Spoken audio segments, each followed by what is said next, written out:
ಅಂತ ಸರ್ಕೆಯಲ್ಲಿ ಬುದ್ಧಿಜೀವರ ಕಾರ್ಯಕ್ರಮಗಳಲ್ಲಿ ಅಡಿಬಿಡಲು ಅದಕ್ಕೆ ಸಮಯದ ಅಭಾವವಾದುದರಿಂದ ವೇದಿಕೆ ಮೇಲೆ ಆಚರಣೆಯವರ ಗಣ್ಯಾತಿ ಓದುವಲ್ಲಿ ಹಾಗೂ ಅನ್ಯತೆ ಭಾಷೆಗಳ ತಮ್ಮೆಲ್ಲರಲ್ಲಿ ಅನಂತವಂತ ವಂದನೆಯನ್ನು ತಿಳಿಸುತ್ತಾ ವೇದಿಕೆಯ ಮುಂದುಗಡೆ ಆಚರಣೆಗಳಂತ ಎಲ್ಲ ತಂದೆ ತಾಯಿಯಲ್ಲಿ ಪಾಲಕರಲ್ಲಿ ಹಿಂದೂ ಮಕ್ಕಳಲ್ಲಿ ಪತ್ರಿಕಾ ಬಳಗದಲ್ಲಿ ಬೆಳಗಾವಿ ತಾಲೂಕಿನ ಸಮಸ್ತ ಜನತೆಯಲ್ಲಿ ಈ ಶಾಲೆಯ ಮುಖ್ಯ ಗುರುಗಳು ಚೇರ್ಮನ್ಗಳಲ್ಲಿ ಶಿಕ್ಷಕರಲ್ಲಿ ಎಲ್ಲರಲ್ಲಿ ವಂದಿಸಿ ನನ್ನ ಮಾತುಗಳನ್ನು ಹೇಳಲು ಆರಂಭಿಸುತ್ತೇನೆ.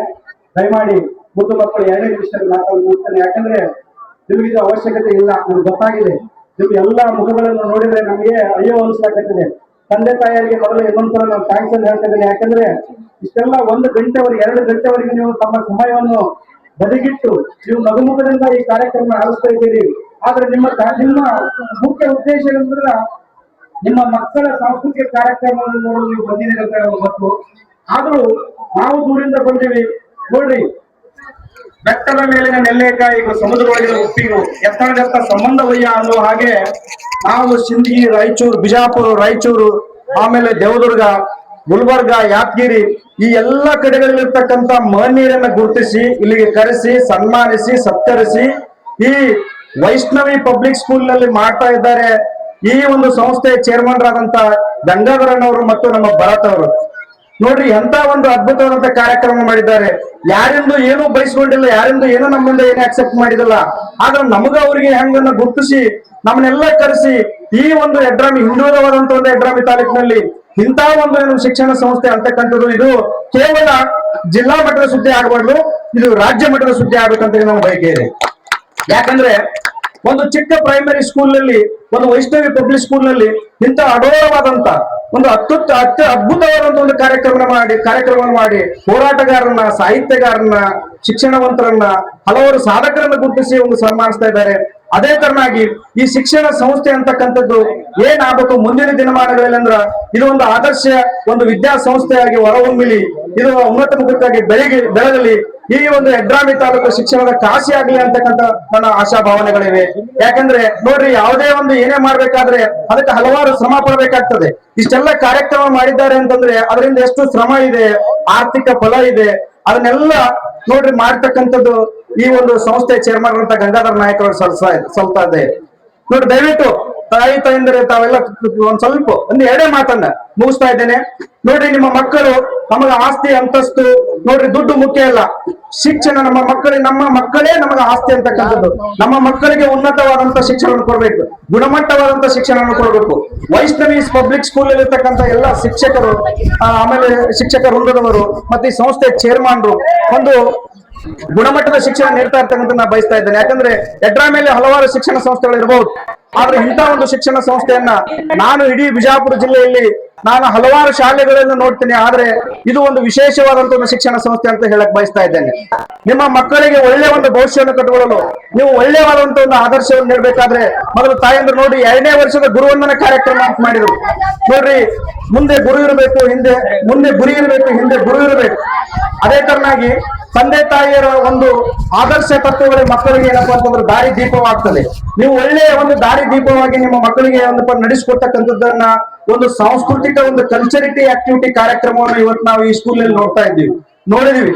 ಎಲ್ಲ ನೋಡ್ರಿ, ಗುರುವೃಂದಕ್ಕೆ ಏನಪ್ಪಾ ಅಂತಂದ್ರೆ ಪಾದ ಪೂಜೆಯನ್ನು ಮಾಡಿ ಮಕ್ಕಳು ವಂದಿಸ್ತಾ ಇದ್ರು. ನೋಡ್ರಿ, ಯಾಕೆ ಈ ಮಾತನ್ನು ಹೇಳ್ತಂದ್ರೆ ಒಂದು ಮರಕ್ಕೆ ಬೀಜದಿಂದ ಉತ್ಪತ್ತಿಯಾದಂತ ಮರಕ್ಕೆ ಆ ಬೀಜವೇ ಹಿರಿಯದು. ಮರದಿಂದ ಉತ್ಪತ್ತಿಯಾದಂತ ಬೀಜಕ್ಕೆ ಆ ಮರವೇ ಹಿರಿಯದು. ಸಂದರ್ಭ ಕಾರ್ಯಶೀಲತೆಗೆ ಅನುವಾಗಿ ನೋಡಿ ಹಿರಿಯ ಕಿರಿಯತನದ ನಿಷ್ಕರ್ಷವಾಗುತ್ತವೆ. ಆದರೆ ಎಲ್ಲಾ ಸಂದರ್ಭಗಳಲ್ಲಿ ನೋಡಿ ಹಿರಿಯರ ಹಾದಿಯೇ ಭದ್ರ ಬುನಾದಿ ಅಂತ. ಇವತ್ತೇನು ಗುರುವಂದನ ಕಾರ್ಯಕ್ರಮವನ್ನು ಮಾಡಿದ್ರಿ ಅದು ಒಂದು ಭದ್ರ ಬುನಾದಿ, ನಮ್ಮ ಮಕ್ಕಳಿಗೆ ಭದ್ರ ಬುನಾದಿ ಆಗ್ತದೆ. ಯಾಕಂದ್ರೆ ಈ ಆದರ್ಶವನ್ನು ಪರಿಪಾಲನೆ ಮಾಡ್ಬೇಕಾಗ್ತದೆ. ವೇದಿಕೆ ಮೇಲೆ ಆಸೀನರಾದಂತ ಎಲ್ಲ ಸಾಧಕರಿದ್ದಾರೆ, ಬುದ್ಧಿಜೀವರಿದ್ದಾರೆ. ನೋಡ್ರಿ, ಅವರಲ್ಲಿ ಇಲ್ಲೆಲ್ಲ ಸಾಧನೆ ಮಾಡಿ ಬಂದೇ ಮೇಲೆ ಕುಂತ್ಕೊಂಡಿದ್ದಾರೆ. ಇವತ್ತು ವೈಷ್ಣವಿ ಪಬ್ಲಿಕ್ ಸ್ಕೂಲ್ ನಲ್ಲಿ ಶಿಕ್ಷಣ ಪಡೆದುಕೊಂಡಂತ ನಮ್ಮ ಮುದ್ದು ಮಕ್ಕಳು ಈ ದೇಶದ ನಾಗರಿಕರಾಗ್ತಾರೆ. ಅವ್ರು ಯಾಕೆ ಡಾಕ್ಟರ್ ಬಾಬಾ ಸಾಹೇಬ್ ಅಂಬೇಡ್ಕರ್ ಆಗಲ್ಲ, ಸರ್ವಪಲ್ಲಿ ರಾಧಾಕೃಷ್ಣ ಆಗಲ್ಲ, ಆಮೇಲೆ ನೆಹರು ಆಗಲ್ಲ, ಇನ್ನ ಹಲವಾರು ಈ ದೇಶದ ಆದರ್ಶ ವ್ಯಕ್ತಿಗಳು ಅವರು ಒಂದ್ ದಿವಸ ಆಗ್ತಾರೆ ಅಂತಕ್ಕಂಥ ಆಶಾಭಾವನೆಗಳು ನನಗಿವೆ. ಯಾಕಂದ್ರೆ ಅಂತ ಒಂದು ಶಿಕ್ಷಣದ ಒಂದು ಸಂಸ್ಥೆ ಆಗ್ಯದ ಇದು ಒಂದು ವೈಷ್ಣವಿ ಪಬ್ಲಿಕ್ ಸ್ಕೂಲ್ ಅಂತಕ್ಕಂಥದ್ದು ನಾ ಹೇಳಕ್ ಇಷ್ಟಪಡ್ತೇನೆ. ನೋಡ್ರಿ, ಎಲ್ಲರಲ್ಲಿ ಎಲ್ಲಾ ಇರ್ತದೆ, ಆದ್ರೆ ಕೆಲವರಲ್ಲಿ ಒಂದಿಷ್ಟು ಮಾತ್ರ ಇರ್ತದೆ.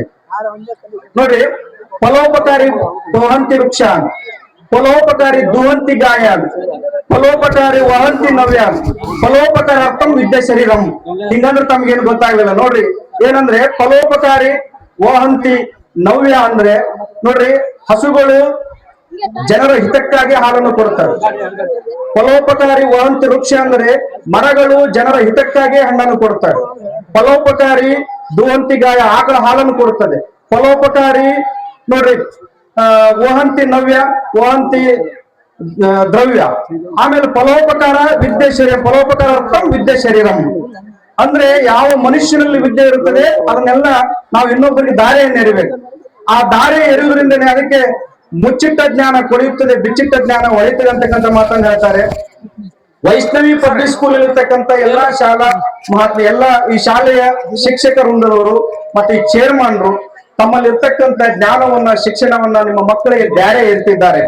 ಹೆಂಗ ನೇಚರ್ ನಲ್ಲಿ, ಈ ನಿಸರ್ಗದಲ್ಲಿ ಮರಗಳು, ಹಸುಗಳು ಮತ್ತು ನದಿಗಳು ಜನರ ಹಿತಕ್ಕಾಗಿ ಹರಿಯುವುದು, ಜನರ ಹಿತಕ್ಕಾಗಿ ಹಾಲನ್ನು ಕೊಡುವುದು, ಜನರ ಹಿತಕ್ಕಾಗಿ ಹಣ್ಣನ್ನು ಕೊಡುವ ರೀತಿಯಲ್ಲಿ ಈ ಯಡ್ರಾಮಿ ತಾಲೂಕಿನಲ್ಲಿರ್ತಕ್ಕಂಥ ವೈಷ್ಣವಿ ಪಬ್ಲಿಕ್ ಸ್ಕೂಲ್ ತನ್ನಲ್ಲಿರ್ತಕ್ಕಂಥ ಶಿಕ್ಷಣವನ್ನು ದಾರಿ ಎರೆದು ಮುಂದಿನ ಯುವ ಪೀಳಿಗೆ ಆದರ್ಶ ಮಕ್ಕಳಿಗೆ ಆದರ್ಶ ವಿದ್ಯಾರ್ಥಿಗಳಾಗಿ, ಆದರ್ಶ ನಾಗರಿಕರಾಗಿ ಹೊರಹೊಮ್ಮಲಿ ಅಂತಕ್ಕಂಥದ್ದನ್ನ ಈ ಸಂಸ್ಥೆ ಮಾಡ್ತಾ ಇದೆ. ಅದಕ್ಕಾಗಿ ಈ ಸಂಸ್ಥೆಗೆ ಮತ್ತೊಮ್ಮೆ 10 ಬಾರಿ ನಾನು ಅಭಿನಂದನೆಗಳನ್ನು ತಿಳಿಸುತ್ತಾ, ಮತ್ತು ವೇದಿಕೆ ಮುಂದೆ ಆಸೀನರಾದಂತ ಎಲ್ಲ ಗುರು ಮಾತೆಯರಿಗೂ, ತಾಯಂದಿರಿಗೂ, ಪಾಲಕರಿಗೂ, ಯಡ್ರಾಮಿ ತಾಲೂಕಿನ ಸಮಸ್ತ ಜನತೆಗೂ, ವೇದಿಕೆ ಮೇಲೆ ಆಸೀನರಾದಂತ ಸಮಸ್ತ ಎಲ್ಲ ಸಾಧಕದವರಿಗೂ, ಆಮೇಲೆ ಗಣ್ಯತಿ ಮಾನ್ಯರಿಗೂ, ಪೂಜ್ಯರಿಗೂ ವಂದಿಸಿ ನಾನು 2 ಮಾತನ್ನು ಮುಗಿಸ್ತೇನೆ. ಜೈ ಹಿಂದ್, ಜೈ ಭಾರತ್ ಮಾತೆ.